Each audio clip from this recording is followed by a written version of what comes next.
गुस्सा आता क्यों है, क्रोध करते क्यों हो, क्या कारण है? कभी सोचा?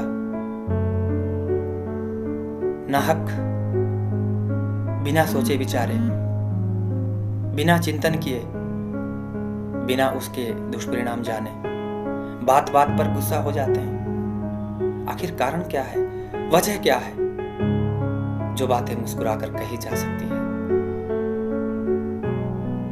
जिन बातों को मुस्कुराकर टाला जा सकता है, जिन परेशानियों से मुस्कुराकर बचा जा सकता है? क्या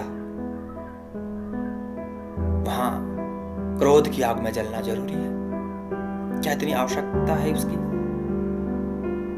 क्या इतना जरूरी है? हमारे जीवन का ये अभिन्न हिस्सा है क्रोध। वास्तव में प्रतिकूलताओं में फंसा हुआ इंसान बात बात पर झुंझला जाता है, और जब अनुकूल परिस्थितियां होती है तो हंसता है। लेकिन प्रतिकूलताओं में वही व्यक्ति अपने वास्तविक स्वरूप को प्रकट करता है। वास्तव में आपके धैर्य की परीक्षा तभी होती है जब आप परेशान होते हैं, जब विकट परिस्थितियां होती है।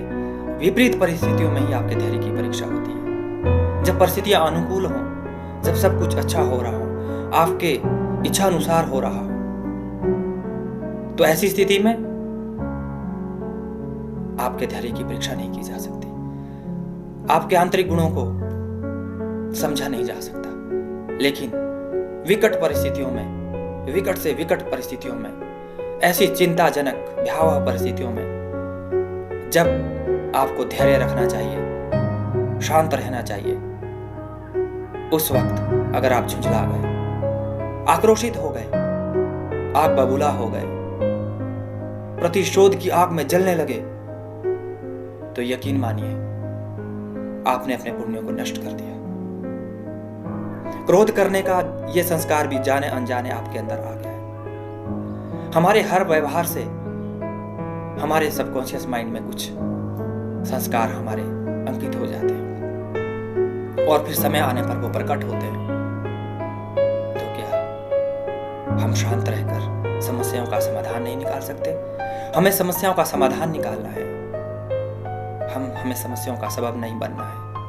और समस्याओं का समाधान निकालने के लिए शांत चित्त की आवश्यकता होती है। जिस दिन आप शांत चित्त हो गए, चिंतन मनन करने लगे, अपने भीतर उतर गए, अपने भीतर ठहर गए, निश्चित रूप से उसी दिन से आपको ये सब समझ में आने लगेगा।